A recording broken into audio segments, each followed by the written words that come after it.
Hi everyone, I welcome to all of you in JRFL है।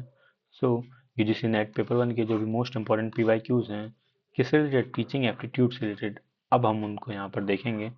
जैसा कि इसके पहले मैंने कहा था कि पीवाईक्यूज की सीरीज में मैं टोटल 10 लेक्चर्स लाऊंगा। तो जून के जो भी पीवाईक्यूज हैं उनकी सीरीज में मैंने टोटल 10 पीवाईक्यूज की क्लासेस ली हैं, और उनको आप देख सकते हैं मेरे चैनल पर विजिट करके। साथ साथ ऊपर आई बटन आ रहा होगा, उस पर आप लोगों को दिखाई दे रहे होंगे, ठीक, प्लेलिस्ट मेरी। साथ साथ अगर आप वो वहाँ पर नहीं दिखते हैं तो आप वीडियो को एंड तक देखें। वहाँ पर मैंने लास्ट में जून की जो पीवाईक्यूज की सीरीज है वो वहाँ पर लगा दी है। जून 2025 की जितने भी इंपॉर्टेंट पीवाईक्यूज हैं मैंने कवर करवाए हैं। तो आप लास्ट में उन्हें एक बार गो थ्रू कर लीजिए, जिससे कि आप लोग को बहुत हेल्प मिल जाएगी। तो देखिए, अब अभी तक मैंने जो पीवाईक्यूज की सीरीज ली थी उसमें सारी यूनिट्स, मतलब किसी भी यूनिट का ऐसा नहीं था कि सिर्फ एक यूनिट से मैंने पीवाईक्यूज ले लिए, या इस तरीके से मैंने नहीं किया था, ठीक। अब यहाँ पर मैं पहले कर क्या रहा हूँ, सबसे पहले मैं यहाँ पर टीचिंग एप्टीट्यूड से आप लोगों के क्वेश्चंस कुछ कवर करवाऊंगा, ठीक। और यहाँ पर वही टीचिंग एप्टीट्यूड से क्वेश्चन लूंगा मैं जो कि रिसेंट ईयर्स में पूछे गए हैं, आए हुए हैं, ठीक। और ये सभी बहुत इंपॉर्टेंट क्वेश्चंस हैं, बहुत टाइम लगा इन सभी क्वेश्चंस को ढूंढने में, निकालने में। तो आप लोगों से रिक्वेस्ट है कि आप लोग पूरी इस वीडियो को लाइक करेंगे, शेयर करेंगे, कमेंट करेंगे, साथ साथ लास्ट तक देखेंगे। और अपना वैल्यूएबल कमेंट जरूर करें कि आप लोगों को किस इन वीडियोस में कुछ भी हेल्पफुल लग रहा है। और साथ साथ अगर आपको किसी भी टॉपिक से रिलेटेड कोई दिक्कत आ रही है तो आप उसके लिए एक बार ज़रूर मैसेज कर सकते हैं, मतलब कमेंट कर सकते हैं, ठीक है। उसके अलावा जो पी वाई क्यूज हैं ये आपके जो दिसंबर में एग्जाम होने वाला है, दिसंबर 2025 में, उसके लिए बहुत हेल्पफुल हैं। उसके अलावा आने वाले जितने भी एग्जाम्स होंगे यूजीसी नेट के, वो भी उनमें आपके लिए बहुत ज़्यादा हेल्पफुल होंगे पेपर वन में। तो हम अपनी वीडियो को शुरू करते हैं। तो हमारा पहला क्वेश्चन है, which of the following statement is are not true. अब ये टीचिंग एप्टीट्यूड से हमारा लिया गया क्वेश्चन है। तो इसमें पूछ रहे हैं कि इसमें से कौन सा स्टेटमेंट ट्रू नहीं है, ठीक। आप लोगों को क्वेश्चन पे जब भी आपके सामने आए तो आप ये जरूर देख लें कि नॉट ट्रू लिखा है कि ट्रू लिखा है, ठीक। ये चीज़ आप लोगों को बहुत ध्यान रखनी पड़ेगी। तो हमें लिखा है यहाँ पर कि नॉट ट्रू। तो हमारे ऑप्शन हम पहले एक बार पढ़ लेते हैं। लिखा है, teaching is just an art, then teachers can be trained only, teachers are born and all the above। तो हमारे इसमें कौन सा ऑप्शन हो जाए कि इसमें से कौन सा ट्रू नहीं है, हमसे ये पूछा गया है ना। तो इसमें तो सभी ट्रू लग रहे हैं, तो हम क्या कहते हैं, कौन सा ट्रू नहीं है। तो इसमें तो सभी रॉन्ग लग रहे हैं, क्यों? क्योंकि टीचर सिर्फ टीचिंग क्या है, सिर्फ एक आर्ट है? नहीं, एक साइंस भी है, ठीक। Teaching teachers can be trained only, क्या टीचर सिर्फ ट्रेन किया जाते हैं? ऐसा नहीं, कुछ लोग ऐसे भी होते हैं जो खुद से ही सीख लेते हैं, ठीक। एक सेकेंड। हम्म। तो कुछ टीचर्स ऐसे होते हैं जो खुद से भी सीख लेते हैं। क्या इशू आ रहा है, एक सेकेंड। हाँ, कुछ तो ऐसे हैं जो खुद से भी ट्रेन कर लेते हैं खुद को, ठीक, पढ़ाने के लिए। और कुछ क्या टीचर सिर्फ बॉर्न होते हैं? नहीं, कुछ नहीं, कुछ से पैदा होते हैं जो उनको बहुत कुछ नहीं आता है, लेकिन क्या होता है, ट्रेनिंग के थ्रू सीख सकते हैं। तो यहाँ पर हमारा ऑप्शन क्या हो जाएगा, ऑल ऑफ द अबव। यहाँ पर जितने भी ऑप्शन है वो सभी क्या है, जितने भी स्टेटमेंट्स हैं वो ट्रू नहीं है। तो हमारा जो फोर्थ ऑप्शन है वो एकदम करेक्ट हो जाएगा। अगले क्वेश्चन की तरफ बढ़ते हैं। यहाँ पर है, the most desirable skill of teacher is to. कह रहे हैं जो टीचर है उसकी सबसे मोस्ट डिजायरेबल स्किल क्या होती है? Make the student understand what the teacher says. कह रहे हैं कि जो टीचर है वो स्टूडेंट को अच्छे से समझा पाए कि वो क्या बताना चाह रहा है। Then cover the prescribed course. कह रहे हैं सिर्फ जो कोर्स में दिया गया है सिर्फ उसी को कवर करना। Keep student relax while teaching. कह रहे हैं पढ़ाते समय बच्चों को रिलैक्स होने दिया जाए। या keep higher authorities informed about the class activities.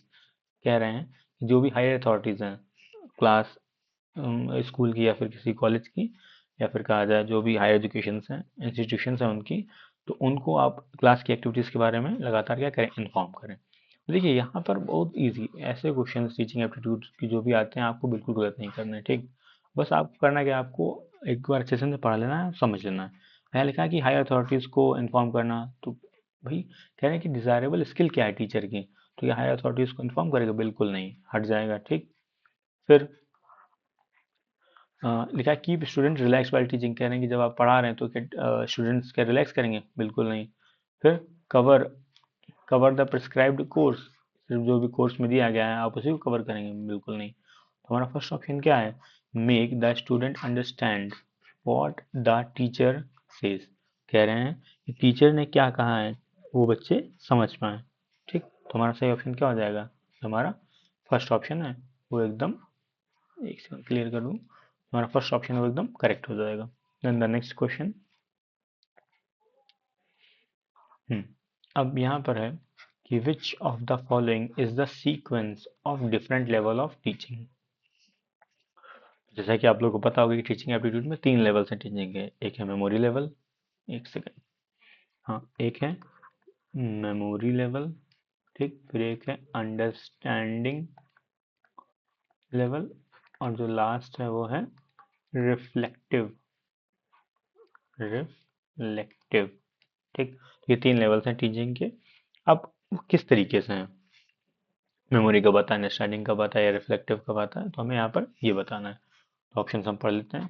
Memory level, understanding level and reflective level. B में है अंडरस्टैंडिंग, मेमोरी, रिफ्लेक्टिव। सी में है रिफ्लेक्टिव, अंडरस्टैंडिंग, मेमोरी।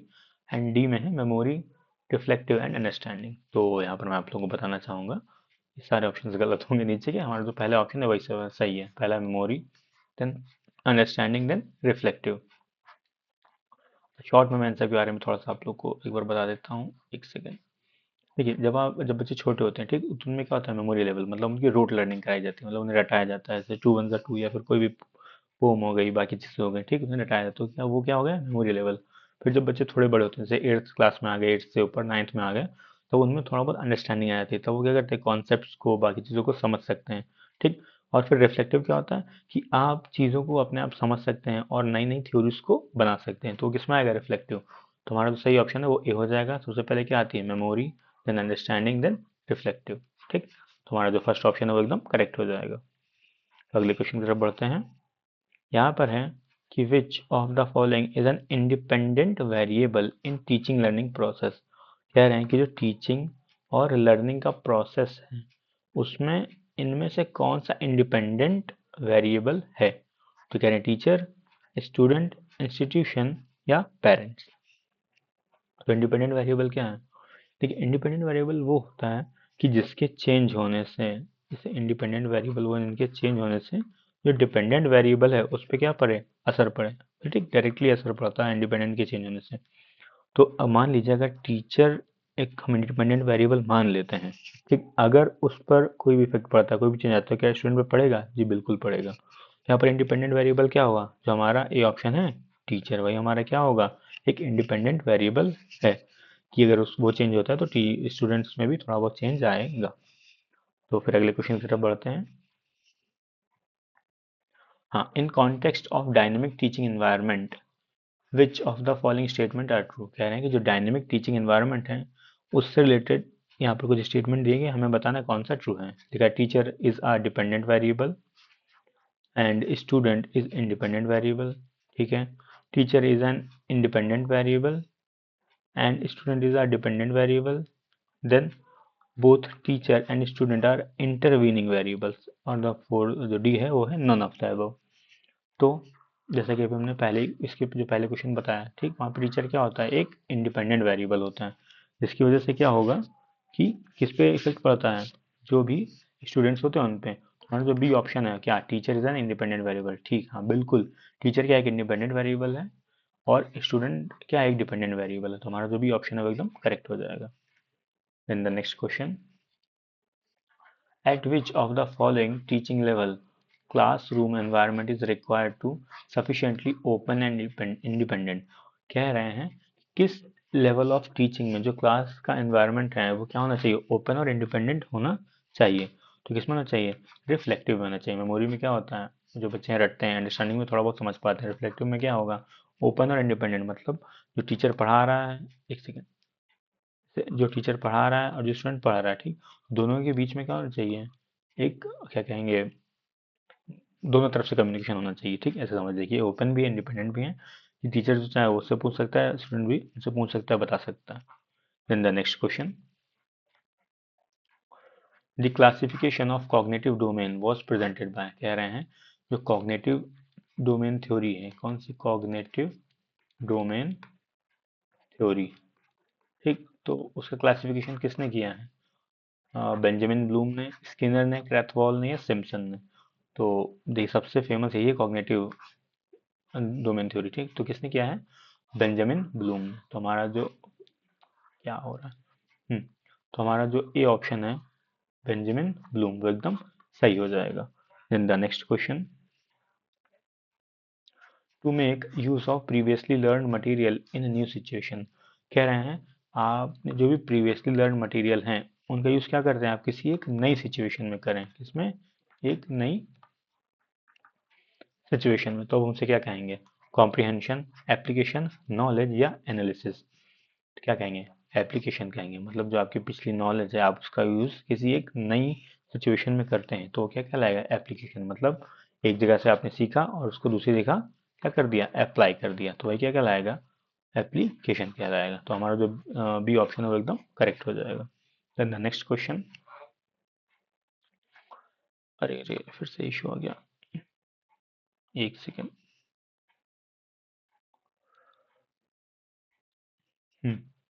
इसमें है the highest level of cognitive domain. कह रहे हैं जो कॉग्निटिव डोमेन है, ठीक भाई, जो बेंजामिन ब्लूम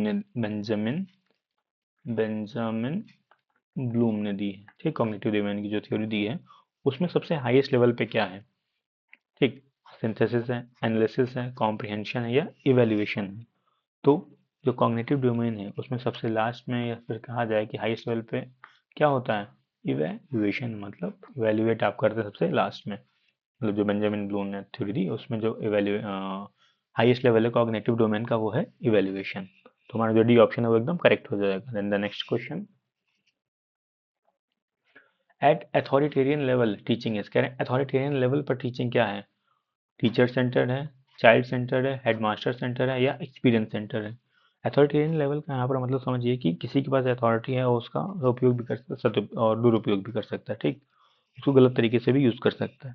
तो जो अथॉरिटेरियन लेवल की टीचिंग होती है वो कैसी होती है? टीचर सेंटर्ड होती है, ठीक। मतलब टीचर ही क्या होगा? उसमें होल सोल रिस्पॉन्सिबल होगा किसी भी चीज़ के लिए और बाकी किसी का भी रोल नहीं होता। तुम्हारा जो फर्स्ट ऑप्शन है वो एकदम करेक्ट हो जाएगा। Then the next question, analysis. अरे यार क्या है इशू। तो अगला क्वेश्चन है कि एनालिसिस मीन्स। कह रहे हैं कि एनालिसिस का मतलब क्या आता है? Ability to break a problem into its constituent part. मतलब किसी भी प्रॉब्लम को किसी कुछ छोटे छोटे पार्ट्स में डिवाइड कर देना, फिर to combine the constituent part, या फिर जो छोटे छोटे पार्ट्स हैं उनको कंबाइन करना। सी है बोथ ए बी या और डी हमारा नन ऑफ द अबव। तो एनालिसिस का मतलब होता है कि कोई भी समस्या है, ठीक, उसको आप क्या करो किसी छोटे छोटे पार्ट में प्रॉब्लम को आप क्या कर दो? डिवाइड कर दो, ठीक। तो हमारा जो फर्स्ट ऑप्शन है वो एकदम करेक्ट हो जाएगा।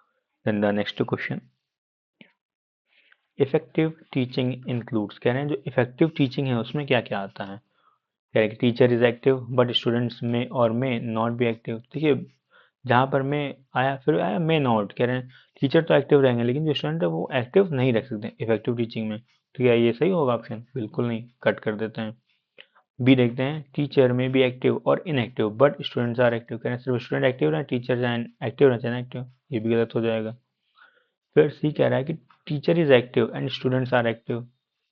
टीचर भी एक्टिव रहे और स्टूडेंट भी एक्टिव रहे, तो हाँ बिल्कुल सही है।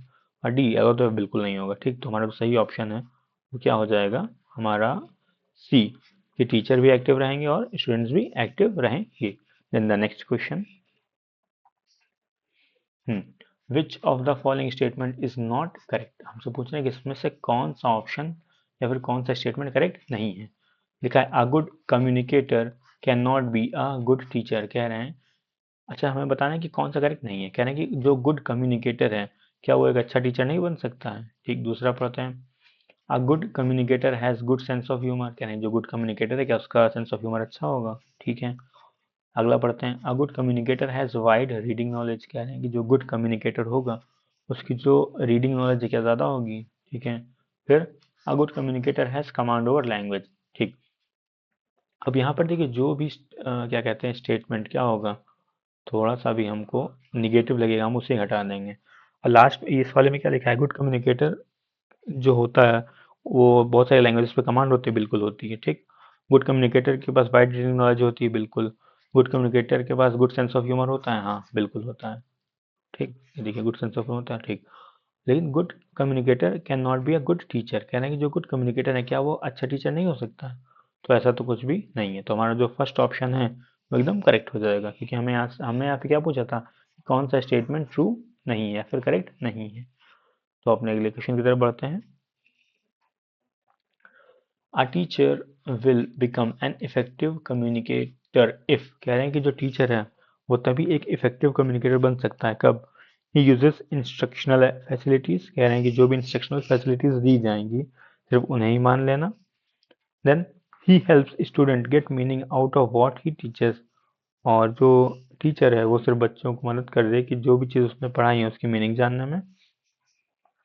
ही ask a question in between teaching, जो टीचर है वो बच्चों से क्या करे, क्वेश्चन पूछे टीचिंग के दौरान। और he help student get correct answer to the questions on the topic, और जो टीचर है वो सिर्फ हेल्प कर दे बच्चों की उनके करेक्ट आंसर बताने में। तो हमारा देखिए, आप समझिए कि इफेक्टिव कम्युनिकेटर बोल रहा है कि किसी भी टीचर को इफेक्टिव कम्युनिकेटर बनने के लिए क्या चाहिए, कैसे बन सकता है? तो हमारा जो बी ऑप्शन है क्या, he help student get meaning out of what he teachers, मतलब जो भी उन्होंने पढ़ाया है उसका मतलब सही से उन लोगों को बता पाना, ये हमारा ऑप्शन करेक्ट हो जाएगा। Then teaching in higher education employs, कह रहे हैं जो टीचिंग है तो हायर एजुकेशन में कैसे अप्लाई करती है, ठीक है। पहला है presenting the information given in the text book, कह रहे हैं जो भी इंफॉर्मेशन टेक्स्ट बुक में दी गई है बस उसको वैसे का तैसा पढ़ देना। Asking question in the class and conducting examination, class में क्वेश्चन पूछना और एग्जाम कंडक्ट कराना।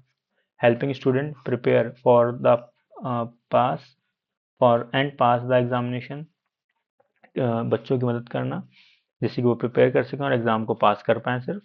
And helping students to learn, और बच्चों की मदद करना कि वो किसी भी चीज़ को लर्न कर सकें।